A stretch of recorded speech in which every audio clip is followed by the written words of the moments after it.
بعد هزيمة جيش الاحتلال الإسرائيلي المذلة في حرب أكتوبر عام 73، شكل الكنيسة الإسرائيلي لجنة قناة في نوفمبر من العام نفسه للتحقيق في سبب الهزيمة الساحقة للجيش الإسرائيلي في حرب أكتوبر ومحاسبة المسؤولين عن هذه الهزيمة. تشكلت اللجنة برئاسة رئيس قضاة المحكمة العليا الإسرائيلية شمعون قناة، ولذا سميت اللجنة باسمه، وبعضوية كل من القاضي موشيه لاندو، ومراقب الدولة وأمين المظالم إسحاق نابنزل، ورئيسي الأركان السابقين بالجيش الإسرائيلي، رئيس الأركان الثاني ييغال يادين، ورئيس الأركان الخامس حييم لاسكوف. عقدت اللجنة 140 جلسة استماع، واستجوبت 58 مسؤولا إسرائيليا، وأولهم رئيسة الوزراء والحاكمة الفعلية لإسرائيل وقتها جولدا مائير. What happened on October 6th when you learned of the beginning of the Egyptian-Syrian attack on you from the northern and southern fronts? Only American arms aid.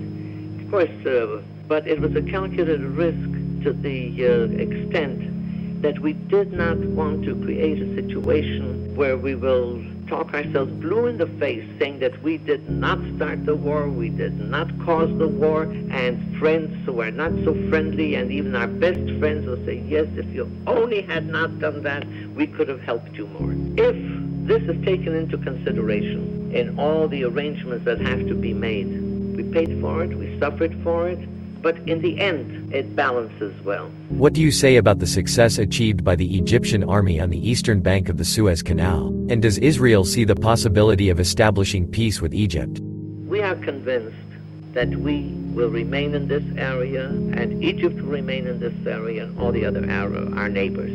We are always looking forward to a possibility, to a hope, that we will live together and we will cooperate. There will be real decent human relationship between our countries. With that in mind, we don't want to make him feel that he is frustrated, that he's been humiliated. We've never acted like that, for instance. So he didn't have to go to war to prove that. His great victory in war is not so great. He did something on our side of the canal. We're on the other side. We've never been on the other side. التاريخ العسكري سوف يتوقف طويلا بالفحص والدرس أمام عملية يوم 6 من أكتوبر سنة 73، حين تمكنت القوات المسلحة المصرية من اقتحام مانع قناة السويس الصعب واجتياح خط بارليف المنيع وإقامة رؤوس جسور لها على الضفة الشرقية من القناة بعد أن أفقدت العدو توازنه كما قلت في 6 ساعات. Sadat must be given time to enjoy his defeat and not to immediately, by political manipulation, turn that into a victory. Not because I want him defeated or humiliated, but for God's sake, he starts a war. Our people are killed.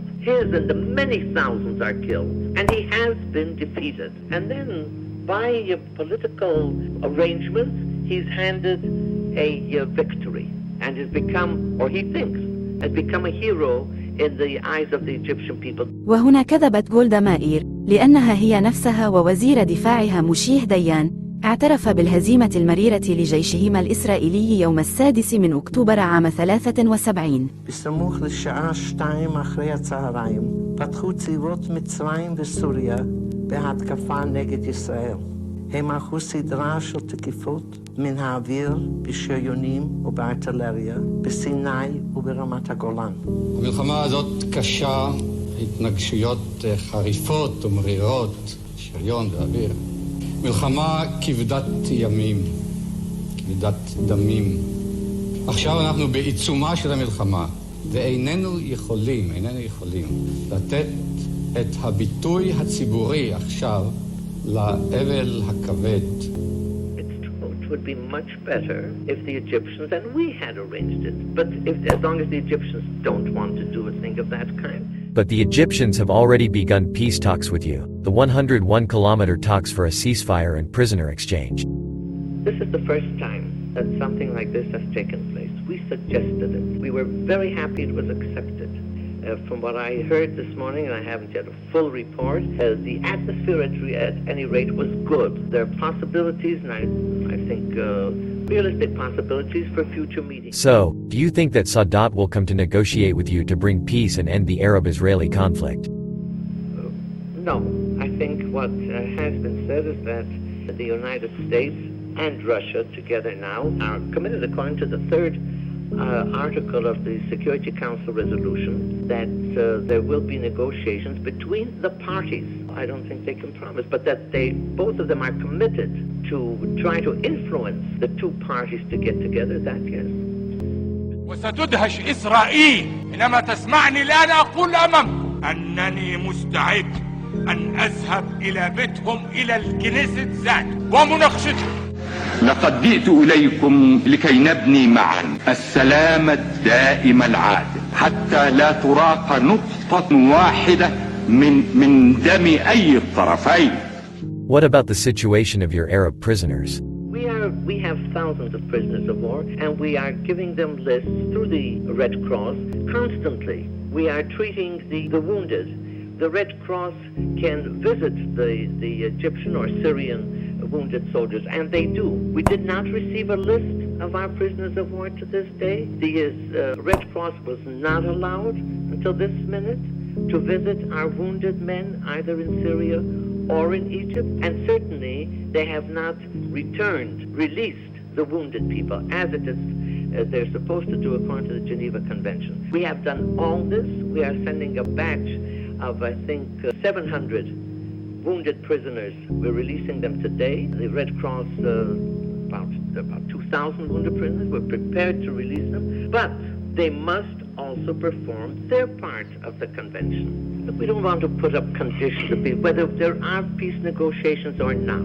International law, international conventions have not been made only for Israel.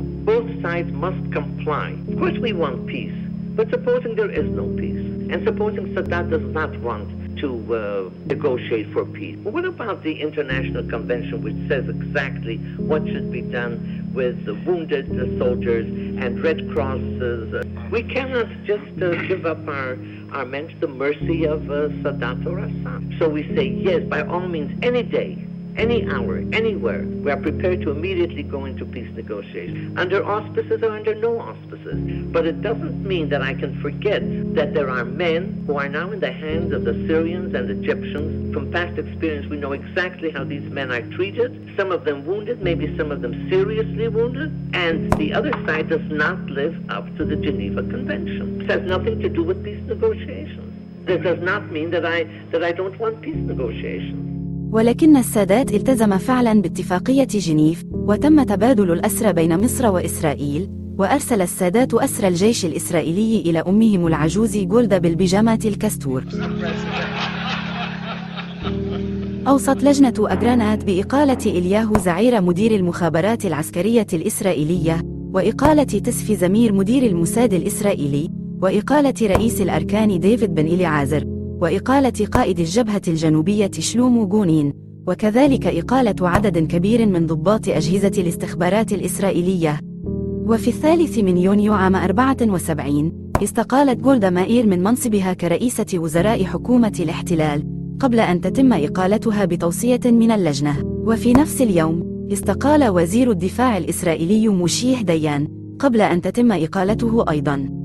وفي 30 يناير عام 75 أصدرت اللجنة تقريرها النهائي من 1500 صفحة، منها 1458 صفحة اعتبرت سرية، ولم ينشر سوى 42 صفحة فقط. وفي الأول من يناير عام 95 أفرجت حكومة الاحتلال عن التقرير بالكامل، باستثناء 48 صفحة اعتبرت معلومات سرية للغاية. وبحلول عام 2007 أفرجت حكومة الاحتلال عما تبقى من التقرير.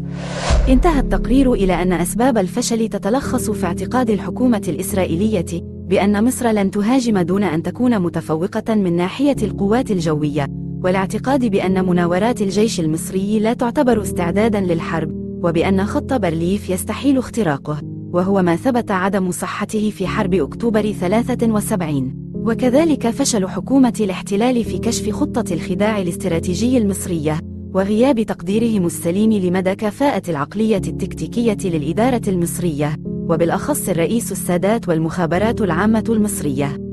إذا أعجبك الفيديو لا تنسى الإعجاب والاشتراك بالقناة وتفعيل جرس الإشعارات ليصلك كل جديد.